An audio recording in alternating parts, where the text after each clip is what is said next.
Irmãos, vamos tomar os nossos lugares. Eu gostaria de começar constatando aqui um fato para os amados. Esse fato é o seguinte: informação, ou melhor, como vamos colocar aqui, revelação muda a percepção. Revelação muda a percepção. Como assim? Imagine que você tem um compromisso muito importante, mas alguém liga para você, o John liga para você e diz assim: meu irmão, você poderia desmarcar alguma coisa que você tem aí, porque eu preciso conversar com você amanhã às 4 horas da tarde. Você então desmarca aquele compromisso importante e você fica na sua casa esperando o irmão John. E 4 horas da tarde, ele não aparece. Qual é a sua reação àquilo? Depende da informação que você vai obter posteriormente. Se você, por exemplo, descobre que ele não foi, porque ele foi impedido por assaltantes, você não vai ficar bravo com ele. Se você descobre que ele não foi por falta de comprometimento ou irresponsabilidade, você fica bravo com ele. Então, a depender daquilo que chegue para você de informação, aquilo muda a sua percepção daquilo que você vivenciou. Eu me lembro que quando eu era mais novo, a minha mãe certa vez me contou uma história de um dia em que ela estava junto com toda a comunidade com medo, porque tinha um homem lá que estava matando algumas pessoas na comunidade. Então esse homem era um criminoso, eram muitos anos atrás, fazem mais de 20 anos. Então todo mundo lá na comunidade tinha medo de se encontrar com esse homem, e ela era, segundo ela mesma, uma das pessoas que mais tinha medo de encontrar esse homem. Um dia então, ela ia andando para a casa de um conhecido seu, uma pessoa que ela conhecia, e no meio do caminho um senhor se juntou a ela e eles foram conversando. E aí quando ela chegou lá na casa desse pessoal, o pessoal disse assim: rapaz, você não tem medo do fulano de tal não? Você andando marrelha aí, ela começou a se tremer. Por quê? Porque a revelação, a informação mudou a percepção dos fatos dela. Ela começou a ver o grande perigo que ela enfrentou. Por exemplo, se eu tivesse a capacidade de lhe afirmar com verdade que amanhã você receberia 50 milhões de reais, você teria uma percepção diferente do amanhã. Você imaginaria o amanhã como um ambiente de possibilidades. Você já estaria planejando como é que você deixaria a morada nova da maneira mais triunfante, né? Você sair no carro e dizer: tchau, povo. Se eu lhe dissesse que hoje é o seu último culto nessa igreja, depois você não vai poder mais vir aqui, talvez você abraçaria com mais força o pastor Felipe, você pegaria na mão do seu Zé Maria, você olharia bem assim para a cara da Marla e diria: minha irmã, como eu amo você. Irmãos, revelação muda a percepção. E nesse sentido, nós somos um povo que detemos em nossas mãos, nós temos diante de nós esse livro aqui. E esse livro aqui, em termos daquilo que é crucial para a vida humana, ele é o que nós consideramos ser a revelação de Deus. Ele então é a completude daquilo que Deus queria comunicar aos homens. Assim, quando nós consultamos o que esse livro nos diz, o que a Bíblia nos comunica, nós temos condições de não somente mudarmos de vida, de não somente mudarmos a nossa história, de não somente mudarmos o caminho que os nossos passos trilhavam e o destino que a nossa alma ansiava, mas nós temos condições também de ter uma nova percepção de quê? De tudo. E nesse sentido, nas ministrações que temos feito aqui em relação a esta grande história do universo relacionada ao tempo e centrada na pessoa de Cristo, nós, por meio da revelação de Deus, podemos obter uma nova percepção de muitas coisas, inclusive daquilo que se passou no que a Bíblia vai chamar de paraíso, no jardim de Deus. E hoje, na nossa incursão temporal, nós vamos olhar para este momento. Nós vamos olhar para o que nos dizem em Gênesis de 1 a 2. E nós vamos tentar ver esta realidade primeira, essa realidade inicial, à luz da revelação. A revelação, então, muito provavelmente, esse é o meu objetivo e a minha expectativa, ela vai mudar sua perspectiva dos fatos, sua percepção daquela realidade inicial. Mas antes de nós adentrarmos nessa incursão temporal, vamos voltar para o nosso centro de comando, para a nossa base. Portanto, eu convido os irmãos a abrirem suas Bíblias lá em Efésios, capítulo de número 1. E nós vamos fazer juntos aqui a leitura dos versículos 9 e 10. Efésios 1, 9 e 10. Essa é a nossa base, é daqui que nós estamos partindo para as nossas viagens no tempo. Efésios 1, 9 e 10 diz assim: Ele nos revelou o mistério, aquilo que estava oculto, mas que agora foi revelado, da sua vontade, segundo o seu propósito que ele apresentou em Cristo, de fazer convergir nele, na dispensação da plenitude dos tempos, todas as coisas, tanto as do céu como as da terra. Hoje nós veremos como a revelação amplia nossa percepção e nos ajuda a compreender o tempo inicial da história, quando o tic-tac começou, quando o relógio ele recebeu a sua primeira impulsão, quando a ampulheta do tempo derrubou seu primeiro grão de areia. Nós vamos ver agora como tudo começou, mas antes disso nós vamos orar. Senhor Deus, muito obrigado por tua palavra, ela revigora nossa alma, enche o nosso espírito, ela transforma nossa percepção. Te pedimos, Pai, que agora nós que somos o povo mais privilegiado da história, por termos o ápice da revelação diante de nós, que nós venhamos fazer uso adequado disso, de modo que venhamos, Pai, a verdadeiramente entender a centralidade do Teu Filho dentro do Teu plano. Me dê fidelidade, Pai. Me ajude a comunicar com clareza aquilo que o Senhor quer que seja comunicado. Eu sou só um pecador. Eu não sou digno de ser um porta-voz da Tua revelação. Mas o Senhor, por meio dos méritos do Teu Filho, me elevou até aqui, então, que eu tão somente seja fiel a Ti. Mas que todos os que vão ouvir nessa noite, Pai, que todos, sem exceção aqui, venham ter um coração moldável, uma mente atenta, para que a Tua revelação resplandeça, brilhe e nos ilumine. Ajude-nos, Senhor Jesus, é o que te rogamos, em nome de Cristo. Amém. Muito bem. Cristo e a grande história do universo, episódio 3, o Jardim de Deus. Irmãos, mais um sermão, e com isso mais uma viagem no tempo e mais uma missão. Nesse sentido, hoje, nós vamos tentar fazer aqui 2 movimentos gerais. No primeiro movimento, nós vamos fazer o seguinte: nós vamos olhar para aquilo que a Bíblia revela que aconteceu na época em que o paraíso ainda existia na Terra. E nesse sentido, nós vamos observar 3 cenas. E essas cenas, elas vão ser cenas que eu espero que fiquem claras para os irmãos. Então esse é o nosso primeiro movimento. A gente olha para trás e vê o paraíso em 3 cenas. Após isso, nós vamos tentar olhar para o que o Novo Testamento nos diz. E por meio da revelação, nós vamos tentar ampliar nossa percepção do que aconteceu no jardim. Então você vai ter que ficar comigo, vai ter que prestar atenção para que você acompanhe esse fluxo de pensamento. Primeiro a gente vai voltar no tempo, olhar para o passado e ver ali 3 cenas. Depois a gente vai parar, adiantar um pouco mais e vamos nesse momento olhar para a revelação posterior e ver como ela nos ajuda a reinterpretar, ou melhor, como ela expande o significado daquelas 3 cenas que vimos, apontando para o que é o propósito, a finalidade, o objetivo, o centro do paraíso. Nós vamos meio que entender nessa noite sobre o que é o paraíso de Deus, sobre o que era o jardim, sobre o que era aquele mundo que Deus criou. Mas antes disso, nós vamos refletir aqui nessas cenas por meio dessa observação do paraíso.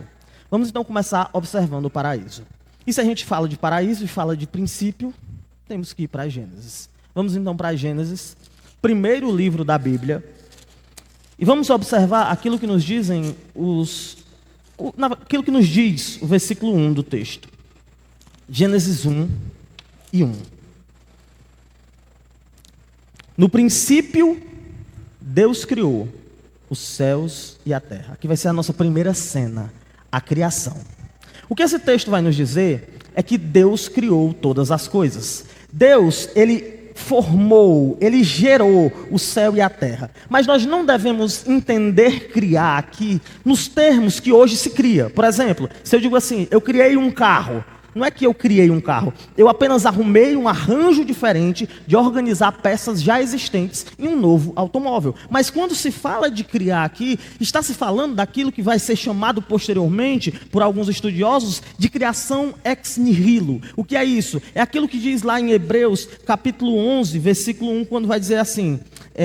versículo 3, perdão. Pela fé entendemos que o universo foi formado pela palavra de Deus, de maneira que o visível veio a existir das coisas não visíveis. Ou seja, Deus criou o universo a partir do nada. O que nós então começamos a ver nesta cena é o Senhor, antes do tempo existir, do espaço ser estabelecido, da matéria, antes de qualquer coisa que conhecemos hoje ser articulada, ser ali estabelecida, o que nós observamos é o Senhor ali. E o Senhor, então, ele cria todas as coisas. Ele cria todas as coisas que nós conhecemos. Mas ele ainda não as cria como nós conhecemos. Porque o que o versículo 2 desse texto vai nos dizer é: a terra era sem forma e vazia, havia trevas sobre a face do abismo e o Espírito de Deus se movia sobre as águas. O que o texto então vai nos revelar aqui agora é que este mundo criado por Deus, ele tem sua autoria, mas ele ainda não tinha todas as marcas, características, distintivos que posteriormente haveria de ter. Porque o Senhor, em sua soberania, resolveu criar o mundo de modo que o mundo fosse inicialmente uma substância informe. Algo que não tinha meio que uma definição. Se você olhasse, você ficaria confuso. Você não entenderia do que se trata aquele cenário. Mas já no primeiro dia, ele vai começar uma obra que vai se encerrar 6 dias depois, no 6º dia, melhor. E esta obra, ela vai ser caracterizada por 2 movimentos de Deus. Primeiro, Deus vai pegar aquilo que era sem forma e dar uma forma. Depois, ele vai pegar aquilo que era vazio e preencher. Portanto, o que a gente vê quando a gente olha o capítulo de Gênesis 1 inteiro, é que Deus começa criando a luz. E essa luz não era a luz proveniente do sol, porque o sol só será criado no 4º dia. Essa luz era a luz do próprio Deus que brilhou naquela substância indefinida. O Senhor então resplandeceu, ele iluminou aquilo que outrora era trevas, e ele criou o dia e a noite no primeiro dia. No 2º dia, Deus cria o que é chamado de céus, de firmamento, e o que nós hoje tendemos a chamar de atmosfera. O que é a atmosfera? A atmosfera é esse ambiente de gases que vai do solo ou até os céus e que nos permitem respirar, por exemplo. É este agrupamento de condições que permitem que a vida exista. O que aconteceria com você, dona Margarida, se você fosse colocada debaixo do mar? Muito bem. Só se fosse fundo, né? Se estivesse lhe cobrindo. Mas se fosse assim, você morria. Por quê? Porque o nosso corpo ele não tem a capacidade de absorver gases, oxigênio, como os peixes têm com suas brânquias. Então nós precisamos de um ecossistema, precisamos de uma esfera para que haja vida. E foi isso que Deus criou no 2º dia. No 3º dia, então, o Senhor forma a terra seca, os mares, as plantas e as árvores frutíferas. E eu queria focar aqui no versículo 10 que diz assim: Deus chamou a porção seca de terra e ao ajuntamento de águas, mares, e viu Deus que era bom. Essa porção seca aqui é interessante porque ela é descrita como algo no singular. Ou seja, o que foi criado no início não foram vários continentes como temos hoje. Inclusive, se você olhar o mapa mundi, parece que todos os continentes eles se encaixam, quase que como se fossem um só. E de fato já foram. A ciência ela concorda com isso, ela chama isso de Pangeia. Era o grande continente inicial. Nós entendemos que o Senhor fez só uma porção. Então o que nós estamos vendo aqui é o Senhor modelando o mundo, fazendo do mundo um lugar habitável e fazendo do mundo uma terra só onde um propósito se estabeleceria.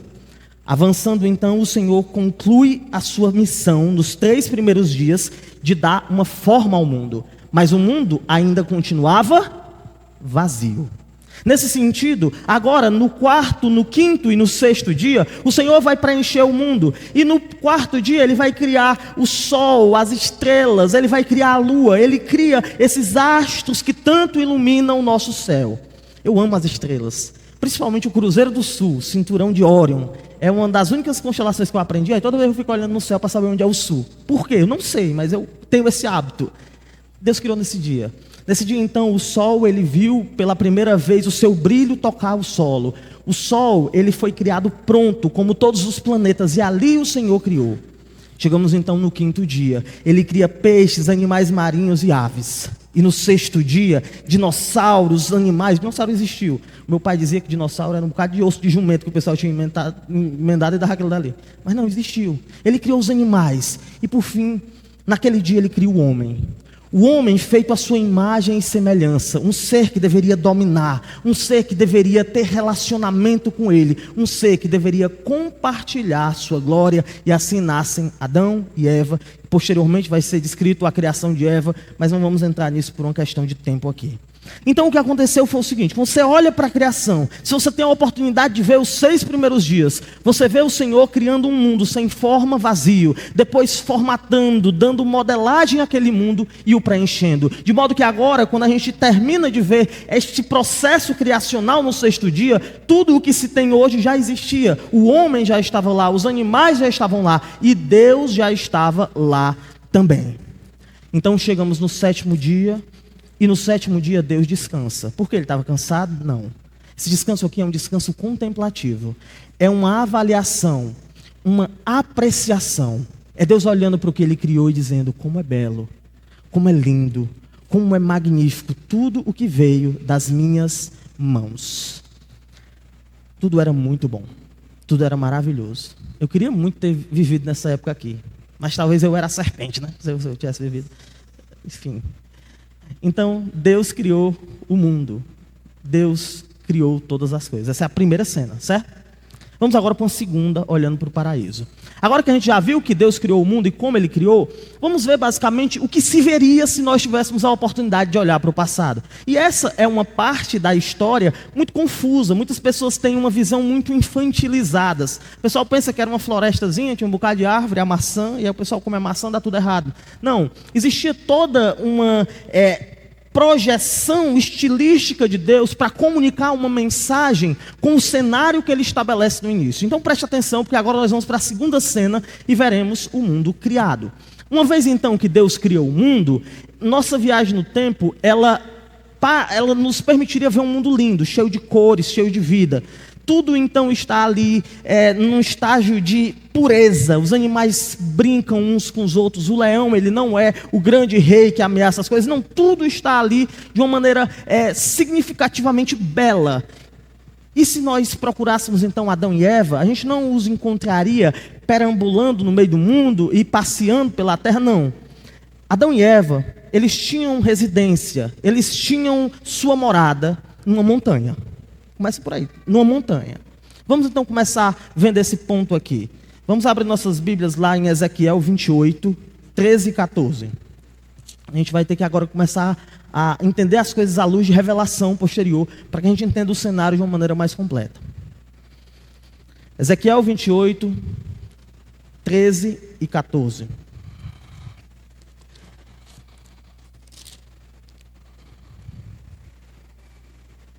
Diz assim, ó.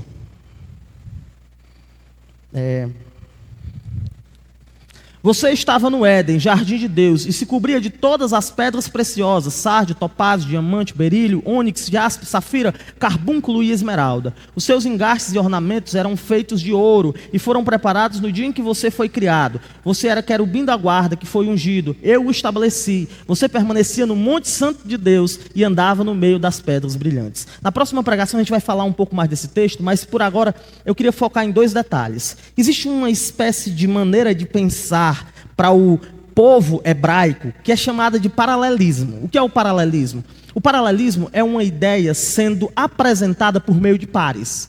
Por exemplo, eu digo assim: eu te amo, gosto muito de você. O amo é definido pelo gosto. Então, num esquema de argumento de paralelismo, a segunda ou a primeira frase é explicada pela que se relaciona com ela. Então, por exemplo, se eu digo assim: o mar é grande, grande é o oceano. O que é o mar? O mar é o oceano. modo de pensar, quando a gente olha para cá, a gente vê dois cenários sendo falados. O primeiro desses cenários é o jardim de Deus, o Éden. E depois a gente vê esse mesmo cenário sendo referido como Monte Santo de Deus. Então, o Monte Santo de Deus é o Éden. De modo que a gente pode pensar no Éden, de uma maneira mais exata, como uma grande montanha. E essa montanha, ela se apresenta em três compartimentos principais. A gente pode dividir essa montanha em três partes. Primeiramente, eu gostaria de falar do topo da montanha. Vamos então voltar para Gênesis 2 e agora ver a parte A do versículo 10. E assim diz a palavra do Senhor. E um rio saía do Éden. Então, a palavra Éden aqui, ela significa um lugar de deleite, um lugar de prazer. E é interessante que um rio saía do Éden, mas quando a gente olha para o versículo 8 aqui, perdão, eu li o 10, né, diz assim, 2 e 8. E plantou o Senhor Deus um jardim no Éden, na direção do Oriente, e pôs nele o homem que havia formado. Então, versículo 8 diz assim, Deus, ele planta um jardim no Éden, ou seja, o jardim, ele é plantado no Éden, sendo assim o jardim não é o Éden, ok? Então, esta grande montanha de Deus era uma montanha que tinha três partes. A primeira parte era o topo, que era onde ficava o Éden, a gente vai já entender isso. Tinha o meio da montanha, que era onde ficava o jardim, e tinha a parte inferior da montanha, que era onde ficava a conexão com as nações. Agora vamos para o 10, de fato, e vamos ver isso com mais calma, com mais condições aqui de explicar para os irmãos. Gênesis 2, 10, parte A diz, e um rio saía do Éden. Se você conhece um pouco de topografia, você tem que entender que, normalmente, os rios, eles não vão nascer, ter suas fontes em lugares acidentados, em vales. Mas os rios nascem em regiões elevadas. Então, o rio, normalmente, ele nasce no topo de um lugar, e aí ele vai descendo até outro. E a ideia que a gente vê nesse versículo é exatamente essa, de que lá no topo da montanha havia o Éden, e do Éden saía um rio. E o que é esse Éden? O que é Éden? Já parou para pensar o que é Éden? Vamos entender. O Éden, se você for olhar para a palavra e para o que ela significa, essa palavra significa lugar de deleite ou lugar de prazer. Então, o Éden era um lugar que no topo da montanha era um lugar esplêndido, maravilhoso, glorioso. E daquele lugar nascia um rio que ia descer o restante da montanha. Isso aqui, irmãos, é difícil de entender, mas vocês vão ter que entender agora com calma. O Éden era meio que uma fenda dimensional no topo da montanha, certo? Amém? Como assim? Existe o nosso mundo, o mundo real. Aqui, você está vendo isso aqui. Mas existe um outro mundo que existe no mesmo tempo que este, em outra dimensão. Por exemplo, existem anjos, existe o Senhor, existe o céu. Isso é real? É um lugar de verdade? E está aqui?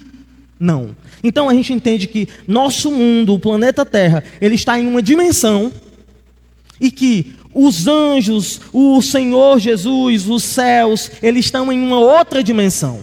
De modo que é como se a realidade fosse como uma cebola. Você já pegou uma cebola, né? Uma cebola tem camadas diferentes. Então, eu tenho uma camada aqui, se eu tiro uma camada, tem outra camada por baixo.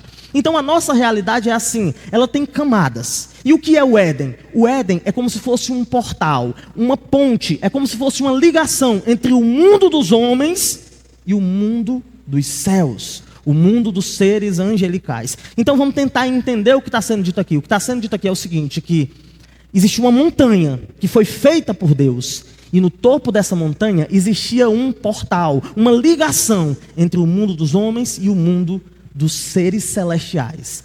Esse portal, ele tinha uma finalidade óbvia. Ele era o portal para que houvesse trânsito entre os seres celestiais, ou o ser celestial, que é o nosso Deus, e os homens. Isso era o Éden. E o Éden ficava no topo da montanha de Deus. E dele saía um rio. Essa é a primeira parte da nossa montanha. Esse é o primeiro o primeiro ponto ali dentro daquela estrutura que Deus criou. Então, o Éden estava no topo da montanha, mas abaixo do Éden, olha o que diz a parte B do versículo 10: para regar o jardim. Então, abaixo do Éden, vamos ler o versículo todo: e um rio saía do Éden para regar o jardim, certo?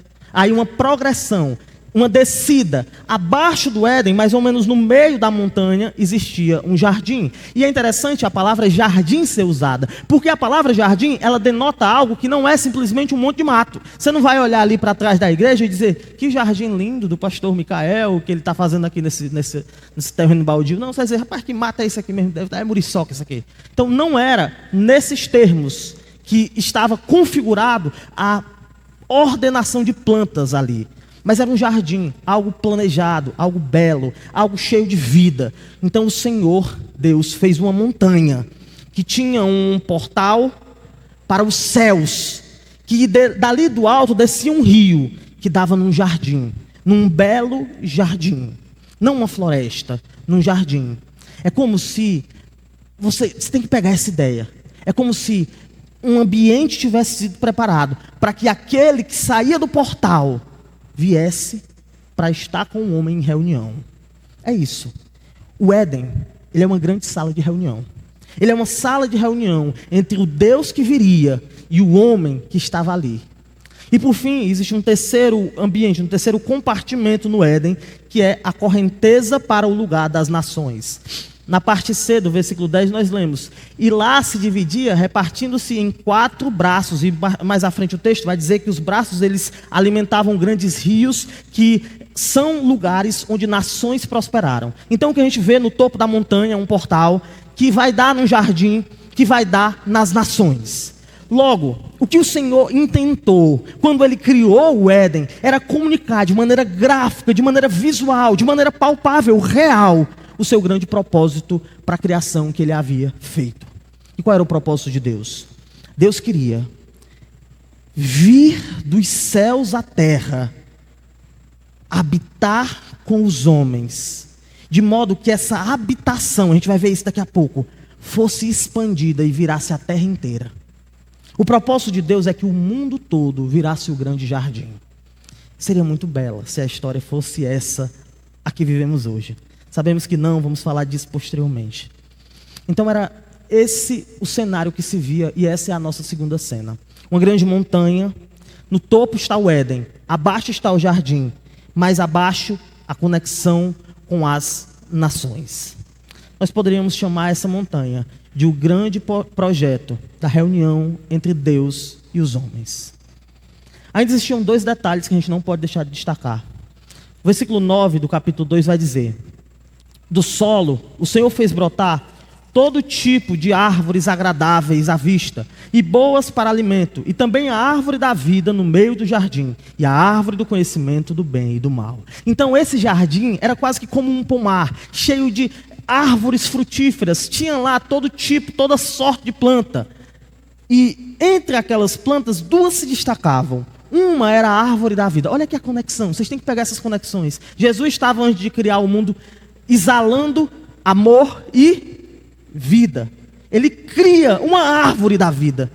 E havia também uma árvore do conhecimento do bem e do mal. E essas árvores elas vão estar muito ligadas com o que vai ser dito posteriormente sobre o andamento do paraíso. Então o que é que acontece? O que acontece é que no plano do Senhor havia ali um jardim. E nesse jardim haviam 2 árvores que se conectavam com uma parte inferior que dava para as nações, que se conectava com uma parte superior, onde ficava a habitação de Deus conectada ao mundo. Logo, assim a gente se estabelece, entende e olha para o grande monte de Deus, e essa é a nossa segunda cena. Foi o que a gente viu na primeira cena? Deus criando todas as coisas. Agora nós vimos um grande monte de Deus, e agora nós vamos ver como é que se dava a dinâmica dentro desse ambiente criado por Deus e constituído dessa maneira. Vamos então na nossa terceira cena tentar ver a vida no paraíso. Como é que era a vida antes de haver pecado? O que é que as pessoas faziam antes de poder ir para a festa, antes de poder beber? Será que elas ficavam só adorando a Deus? Óbvio que sim, né? Mas como? Vamos entender isso agora. A gente basicamente pode resumir a dinâmica de funcionamento do paraíso em 3 movimentos. Tente entender, tente acompanhar. Vai valer a pena, eu lhe garanto. Senão você vai perder depois o quão significativo será o encontro que nós vamos ter. O primeiro movimento, então, é a humanidade dominando. Capítulo 2 de Gênesis, versículo 15, diz assim: o Senhor tomou o homem e o colocou no jardim do Éden para o cultivar e o guardar. Então, o Senhor toma o homem, coloca ele no jardim para trabalhar. E qual é esse trabalho do homem? O homem tem que cultivar o jardim. Cultivar aqui não é somente cuidar, mas traz consigo a ideia de expandir, de aumentar e de proteger, quando fala de guardar. Então, Adão e Eva estavam ali comissionados para fazer algo. Eles tinham que fazer o quê? Eles tinham que pegar aquele jardim, aquela mesa de reunião e aumentar os lugares. Eles tinham que pegar o lugar que Deus preparou para visitar os homens e fazer que aquele lugar deixasse de ser um espaço em uma montanha e se tornasse cada vez maior, até que gradativamente ele tomasse conta de toda a terra. Esse era o propósito do homem. O homem tinha que expandir, dominar, fazer com que o jardim se tornasse maior. Mas não somente isso. Porque ele tinha que fazer isso enquanto executava um segundo movimento que está nos versículos 16 e 17, que dizem assim: e o Senhor Deus ordenou ao homem: de toda árvore do jardim você comerá livremente, mas da árvore do conhecimento do bem e do mal você não deve comer, porque no dia em que dela comer, você certamente morrerá. Então o homem deveria também ter uma dinâmica de obediência. Então ele tinha que expandir o jardim. Como? Com dedicação, com precisão, com empenho, trabalhando, mas em um contexto de obediência. Então o homem estava ali. Adão e Eva passaram não sabemos quantos anos ali, trabalhando para que o jardim aumentasse. Eles eram agricultores, eles eram floristas, eles eram pessoas que estavam trabalhando para que aquela realidade do encontro fosse maior. E existe um terceiro movimento que marcava aquele lugar. E que movimento é esse? Gênesis 3, 8 a 10. Gênesis 3, 8 a 10. Ao ouvirem a voz do Senhor Deus, que andava no jardim quando soprava o vento suave da tarde, o homem e a mulher se esconderam da presença do Senhor Deus, entre as árvores do jardim. E o Senhor Deus chamou o homem e lhe perguntou: onde você está? E ele respondeu: eu ouvi a tua voz no jardim, porque estava nu, tive medo e me escondi. Terceiro movimento que marcava o jardim, o ambiente inicial, era Deus visitando. Irmãos, o Éden, ele não era como uma obra de prefeitura que existe ali, mas ninguém sabe se é usado. Não. O Éden era um ambiente que funcionava, de modo que, recorrentemente, Deus descia da dimensão celestial e ia ter com o homem no jardim. E como é que nós percebemos isso nesse texto? Adão reconhecia a voz do Senhor. Ele reconhecia a voz do Senhor. A conversa que eles têm no capítulo 3 não é a conversa de estranhos que estão sendo apresentados, dizendo: como vai você? Eu não sou um criminoso. Não, é uma conversa de quem tem intimidade, de quem tem proximidade, de quem tem convívio. De modo que o Senhor recorrentemente, esse é o padrão que nós podemos observar, ele descia ao mundo dos homens e ia ter com Adão e Eva no jardim. Então nós temos essas dinâmicas aí. O Senhor vinha e Adão, enquanto não estava com o Senhor, ele tinha que expandir o jardim para que a mesa da comunhão fosse aumentada, para que o ambiente de reunião fosse expandido e para que o Senhor pudesse cada vez mais ter espaço para habitar com os homens. O Senhor, sendo organizado e sabendo o que é o melhor, determinou que ele estaria com o homem no jardim e ali eles se encontravam. Pronto. Vimos 3 cenas. Na primeira nós vimos Deus criando o mundo. Na segunda cena, nós vimos o grande monte de Deus. E na terceira cena, nós vimos o homem trabalhando, dominando. Vimos o homem obedecendo e Deus visitando. Aí você pode perguntar: então, pastor, a série sobre Jesus acabou? Cadê Jesus nessa história? Vamos descobrir agora, na segunda parte, onde a revelação vai nos ensinar a entender de maneira mais ampla esse cenário. E vamos ver isso por meio de 2 referências bíblicas. E cada uma delas vai lançar luz neste cenário todo aqui. Novamente, então, eu convido os irmãos a abrirem suas Bíblias em Colossenses 1, 16 e 17. Colossenses 1, 16 e 17.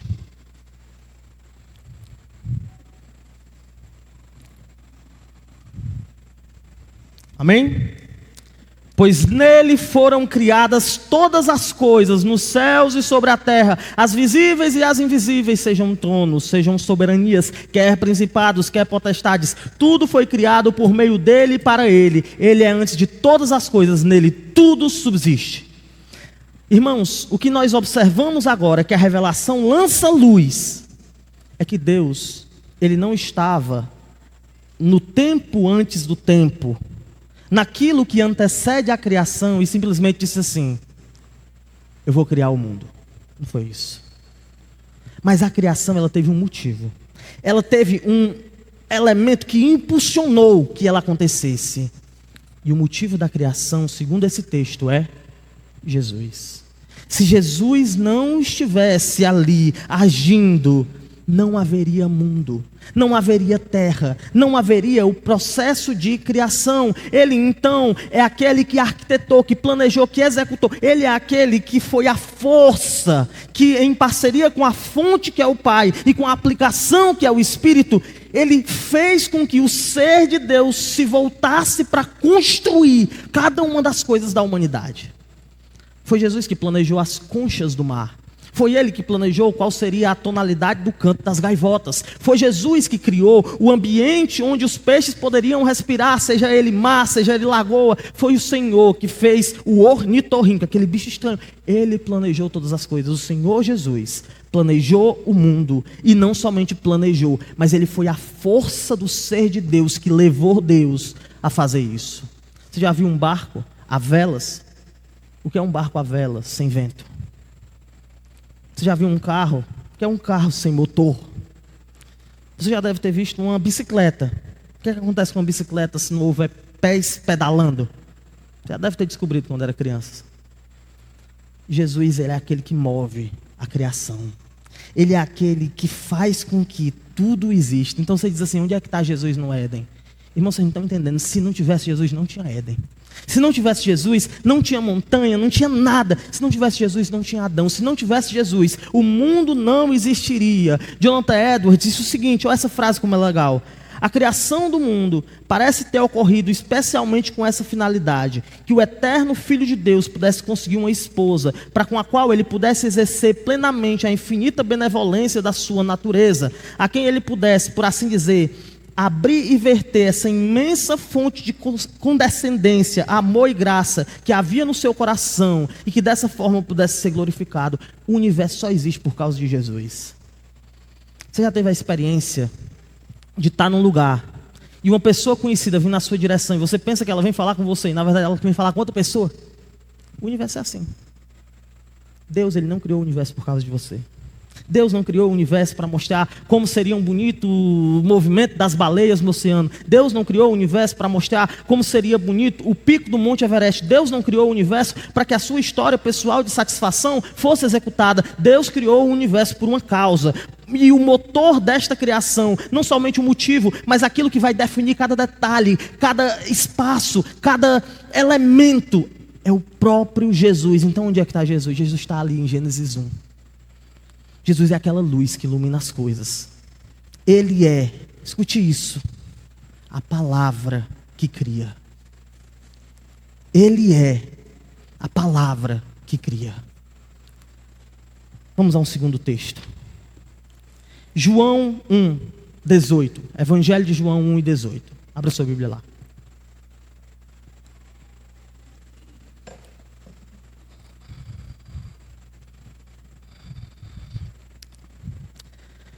João 1,18, amém? Ninguém jamais viu Deus. O Deus unigênito que está junto com o Pai é quem o revelou. Esse texto aqui, irmãos, é um texto que, se fosse isolado a primeira parte dele, você teria que afirmar que a Bíblia tem contradições. Por quê? Olha aqui o que diz o texto. Ninguém jamais viu Deus. É verdade esse fato? Quando João escreveu esse fato, era um fato verdadeiro? A resposta é muito simples, não. Várias pessoas viram Deus no Antigo Testamento. Moisés viu Deus, Jacó viu Deus, o povo algumas vezes vê Deus, os pais de Sansão conseguem ver Deus, Arão vê Deus. Moisés muitas vezes ele é descrito como alguém que falava com Deus face a face. Então esse versículo, quando ele diz, ninguém viu Deus, ele parece estar desconectado com a narrativa bíblica, porque nós sabemos que muitas pessoas viram a Deus, muitas pessoas viram a face de Deus. E se a gente for esticar mais, existem aquilo que são chamadas de teofanias, quando Deus aparece em cenários que é tão claro que é Ele, que a pessoa o adora. É o que acontece com Nabucodonosor, quando ele vê os jovens na fornalha, ele diz, ali existe um quarto homem, e ele é como filho de deuses. É quando as pessoas observam e vê ali o anjo do Senhor, recebendo um reconhecimento que não é comum. Então as pessoas viram a Deus. Como é então que João tem a ousadia de dizer, ninguém jamais viu a Deus? A resposta é dada na continuação, quando o texto diz, o Deus unigênito que está junto do Pai é quem o revelou. Tente entender isso aqui. Ninguém jamais viu Deus Pai. Porque sempre que Deus aparece, é Deus Filho que está em destaque. Foi Deus Filho quem revelou a Deus desde o Antigo Testamento. Isso significa que o Deus que se viu no Antigo Testamento sempre foi Jesus. Nunca houve adoração dirigida a qualquer símbolo ou imagem que não fosse a imagem de Jesus. Jesus sempre foi a revelação de Deus. Assim foi Ele que apareceu a Jacó, foi Ele que apareceu a Moisés, foi Ele que abriu o mar, foi Ele que guiou o povo, foi Ele que gerou esta situação, foi Jesus. Tudo sempre foi sobre Jesus. Calvino certa vez disse, Deus jamais, nunca se mostrou propício ao povo antigo, nem jamais lhe conferiu esperança de graça sem um mediador. De forma que a esperança de todos os piedosos não foi jamais depositada em outra parte fora de Cristo, sempre foi Jesus. Então quando você olha para o início de tudo, você olha para o jardim, você olha para o monte de Deus, você tem que entender que aquele que estava com Adão era Jesus.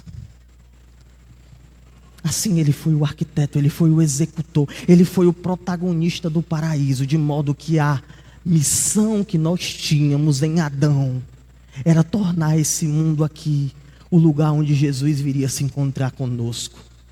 Nós podíamos ter feito Jesus vir até nós sem que ele precisasse morrer. Quão grande foi a tragédia da humanidade, mas de uma coisa é certa, nunca jamais houve um ambiente onde sequer pudesse se cogitar que Jesus não viria. Assim, quando nós voltamos o nosso olhar para o início de tudo, o que nós vemos é mais uma vez Jesus. Ele estava lá no jardim, ele é aquele que cruzava o portal, que passava pelo Éden, que descia ao jardim. De modo que quando Adão diz assim, eu ouvi a tua voz, foi a voz de Jesus que ele reconheceu. De modo que quando o homem foge, ele foge de Cristo. Jesus é o Senhor. E nós vamos ver como essa expectativa era clara para Adão. Em suma, nós podemos dizer, por meio da revelação que amplia nossa percepção, que o jardim de Deus é sobre Jesus. E aqui nós vamos ter que parar de olhar para trás e olhar para o agora. Porque esta mensagem, ela demanda uma resposta. Portanto, eu gostaria de fazer algumas aplicações para os irmãos. Em primeiro lugar, irmãos, a minha história tem que estar ajustada ao grande propósito da história. Deus fez o mundo para Jesus. Deus pensou cada parágrafo, cada letra, cada estrofe, cada detalhe, olhando para Jesus. Como então você pode pensar numa história que é sobre você? Qual é o seu sonho? Qual é o seu sonho? Qual é o sonho que você luta para realizar? Qual é o sonho que você se gloria de ter realizado? Qual é o sonho que ainda acha guarita no seu coração? Qual é o seu sonho? o seu projeto tem que ser sobre Jesus. A casa que eu vou morar, o trabalho que eu anseio, a pessoa com quem eu quero casar, tudo tem que estar relacionado com Jesus. É por isso que se alguém não se enquadra no amor a Jesus, se alguém não ama o Senhor com o seu coração, essa pessoa não vai ser um companheiro para a minha vida. É por isso que um jovem cristão, ele não namora com alguém que não teme o Senhor. Você diz por quê? Porque a igreja é legalista? Não, porque o meu projeto tem que estar alinhado com o projeto de Deus, que é glorificar Jesus. Como é que eu poderia me juntar com alguém que não ama o Senhor? Então eu tenho que ajustar minha história ao grande propósito da história. E o grande propósito da história é Cristo. Em segundo lugar, Jesus, ele não pode ser uma parte da minha agenda. Ele tem que ser o meu projeto de vida. Irmãos, assim como a criação, a nossa vida tem que ser um desenho que busca viabilizar, promover, estabelecer um encontro com Jesus. Você não pode criar uma vida onde projetos concorrentes sufocam a causa de Cristo no seu viver. Assim como a criação, a sua vida tem que ser um ambiente onde tudo ali é uma ação, que tem um foco, um objetivo, um propósito. E esse propósito é gerar um encontro com Jesus. Entenda, irmãos? Isso mostra como nós muitas vezes falhamos no básico. Porque muitas pessoas têm uma agenda que desconsidera totalmente Jesus. Não podemos cultuar na EBD porque eu tenho outras ocupações. Eu falto o culto porque eu tenho o que fazer, pastor. Você falta o culto recorrentemente, se assim o é, porque talvez sua agenda não esteja alinhada com a de Deus. Eu tenho que ter uma agenda, um calendário, uma rotina centrada em Jesus. Jesus, ele não pode ser parte da minha agenda. Ele tem que ser o eixo que regula. Ele tem que ser a base. Ele tem que ser o todo que me faz agir. Então nós devemos, irmãos, ter uma agenda que não somente considera Jesus, mas que é sobre Jesus. Em terceiro lugar, nós devemos aprender a fazer do mundo uma grande sala de reunião dos homens com Deus. Não foi para isso que a gente foi feito? A gente não foi feito para aumentar o espaço da reunião? Então você tem que fazer isso. Você tem que pregar o evangelho, porque isso é o motivo de você estar aqui. Irmãos, às vezes as pessoas chegam, eu não tenho um propósito de vida, me sinto vazio, me sinto sozinho, eu não consigo avançar, parece que eu tenho realizações, parece que eu alcanço objetivos, mas me falta algo. O que me falta? Talvez seja pregar o evangelho. Talvez seja agir de acordo com o propósito que você foi criado. Você precisa urgentemente pregar o evangelho. Você precisa ter relacionamento com pessoas. Você precisa de intencionalidade. Você precisa ter amor por gente. Você precisa amar as pessoas. Você precisa dizer assim, eu poderia estar no conforto da minha casa, mas eu não posso idolatrar o conforto. Porque o conforto não é o melhor para mim. Porque se o conforto fosse o melhor para mim, quando Cristo ele fala com Adão, ele não teria dito cultive, espalhe o jardim. Ele teria dito deite-se eternamente num berço esplêndido. Mas não foi essa a instrução de Jesus. A instrução de Jesus foi: eu fiz você para ir, para levar, para avançar. Então você nunca vai ser feliz enquanto você cultuar o seu maldito descanso. Pastor, eu não tenho tempo para evangelizar. Que visão tola! Você não tem tempo para ser gente. Esse é o que você está dizendo, porque gente criada por Deus é gente que vai ampliar, aumentar, que vai enlarguecer a sala de reunião do homem com Deus. E se a sala de reunião do homem com Deus deste mundo caído, desgraçado, é a igreja, eu vou pregar o evangelho até não me haver mais força. E sabe o que é que vai gerar isso em mim? O mesmo que gera comer vegetais, o mesmo que gera fazer exercício físico. Irmãos, isso vai gerar bem-estar. Bem-estar. Entregar a vida por Deus não é uma tarefa árdua que mata, mas é o que nos dá vida. Entenda isso. Nós devemos aprender a fazer do mundo uma sala de reunião entre Deus, entre Cristo e os homens. Além disso, você precisa de pessoas para cumprir o que Deus quer de você.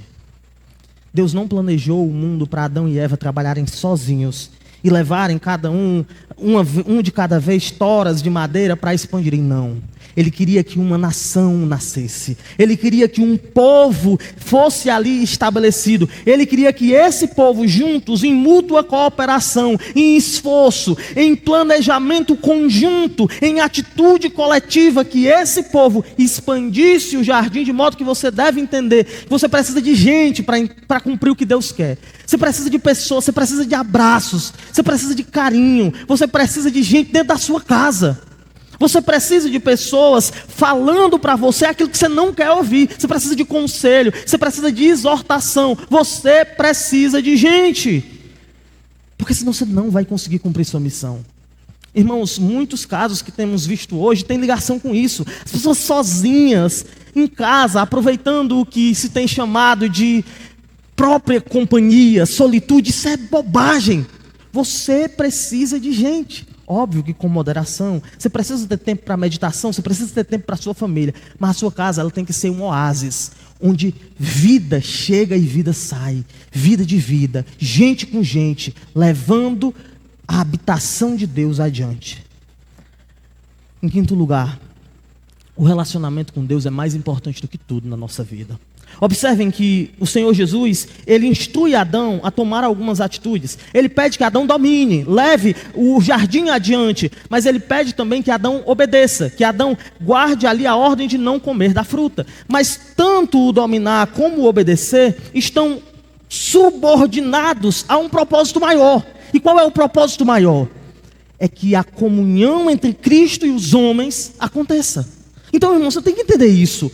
O mais importante para Deus não é você chegar no culto, não. Você chegar no horário, eu não atraso um culto, pastor. Não. O mais importante para Deus é o seu coração queimar. O mais importante para Deus não é você dar o dízimo. O mais importante para Deus é quando você ora, você está falando com Ele. Entenda, o mais importante para Deus não é você ser uma pessoa moral, que tem o respeito da sociedade e uma reputação ilibada, não. O mais importante para Deus não é estas coisas. O mais importante para Deus é que quando você fala a palavra Pai, você esteja se direcionando a Ele. Portanto, irmão, entenda com o seu coração que o relacionamento com Deus é a coisa mais importante na sua vida. Talvez você tenha que matar um emprego que mine o seu relacionamento com Deus. Talvez você tenha que deixar uma pessoa que lhe afaste de Deus, porque não é procedimento, não é comportamento, não é performance, mas é relacionamento. Foi para isso que nós somos criados, é para isso que o mundo existe. Então, irmãos, não entenda errado o que eu estou falando. Eu não estou falando que Deus não quer que você o sirva, apenas que você o ame. Mas o ponto de Deus é, eu quero que você me ame. E não é possível que você me ame sem me servir. Então é essa a dinâmica que está sendo estabelecida aqui. Então o relacionamento para Deus é mais importante do que tudo na nossa vida. Em sexto lugar, você deve aprender a usar a revelação para ver Jesus na sua vida. Irmãos, o que nós fizemos hoje deveria ser um processo didático para você. Você não pode simplesmente pegar a Bíblia e olhar para a Bíblia como um livro que fala de dilemas de povos de milhões de anos atrás, de milhares de anos atrás, melhor. Você não pode pegar a Bíblia e achar que a Bíblia foi escrita para um povo que já morreu. Não. O Senhor, Ele produziu tudo o que produziu no Antigo Testamento e Ele atesta isso no livro de Romanos para que nós tenhamos esperança. Então você tem que aprender a olhar para Cristo, olhar para a sua história e ver Jesus. Jesus, ele não está no céu, como ele não estava no Antigo Testamento. Ele não está preso num trono de glória, impotente, inerte, transcendente, elevado ao ponto de não podermos tocá-lo. Não! Jesus está dentro das páginas da sua história, o seu sofrimento. Ele está embanhado na presença de Cristo. Você precisa ver. Você precisa ver a atuação dele na sua vida. Jesus, ele está na sua dor. Jesus, ele está nas suas lutas. Ele está nas suas prosperidades. Jesus, ele está em tudo. E você tem que aprender a ver Jesus. Porque quando você vê Jesus, você se torna grato. Quando você vê Jesus, você se torna confiante. Quando você vê Jesus, você deixa de ser amargurado. Quando você vê Jesus, você fica alegre. Por quê? Porque a minha história não é sobre desordem, caos, aleatoriedade. Mas a minha história é sobre, até a minha história em particular, é sobre Jesus. Em penúltimo lugar, você deve aprender que Jesus também promete morte. Irmãos, nós vivemos dias em que as pessoas estão buscando as promessas de Deus. Só que elas acham que essas promessas estão apenas no espectro da prosperidade, da felicidade, do ganho. Muita gente está vivendo uma vida como se o Deus que temos na Bíblia fosse um grande ser otimista que não consegue falar qualquer outra coisa senão a palavra amor.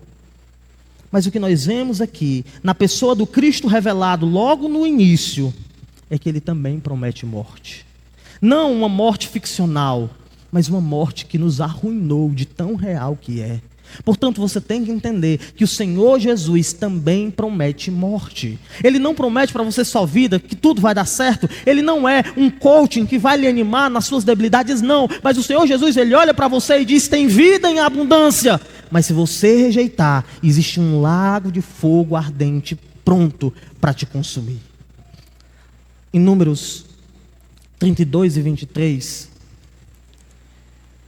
nós lemos o seguinte. Esse texto é um texto que fala de um contexto específico, mas tem uma verdade transcendente. Números 32 e 23. Porém, se não fizerdes assim, eis que pecaste contra o Senhor, e sabei que o vosso pecado vos há de achar. Irmãos, o nosso Senhor Jesus é o Jesus que fala esse tipo de coisa. Ele é o Jesus que está pronto para não lhe abençoar, para fazer sua vida dar errado, para o seu casamento falir. Ele está pronto para ocasionar situações de derrota na sua vida, se você não o seguir. Então não ache que Cristo é bobinho, inocente, e que fica ali batendo na porta do coração humano, dizendo, me deixe entrar, que eu vou lhe fazer bem. Não entenda que Jesus é esse ser aí. Nós vamos ver posteriormente na nossa série que Jesus é aquele que é a causa do dilúvio. Então não ache que o nosso Jesus, ele é aquele que fica inerte somente prometendo bênçãos, prosperidade, amor. Não, Jesus também é aquele que tem condições, meios de prometer morte. Você então talvez esteja vivendo uma vida que é condizente e se amarra com as promessas de morte de Jesus. Cuidado, hoje é o dia da mudança. Por fim, você deve estar preparado para receber a visita de Cristo, porque Ele vai te visitar. Irmãos, o Senhor que visitou o homem no jardim, Ele não parou o seu propósito de estar conosco ali. O Senhor que esteve com Adão no início de tudo, Ele não parou de visitar a sua criação. O Senhor que criou todas as coisas, Ele não deixou de agir, não. Mas Ele ainda visita pessoas. E isso pode ser um motivo de grande alegria, ou isso pode ser um motivo de grande terror. Porque se o Senhor vier lhe visitar hoje, o que é que Ele vai encontrar?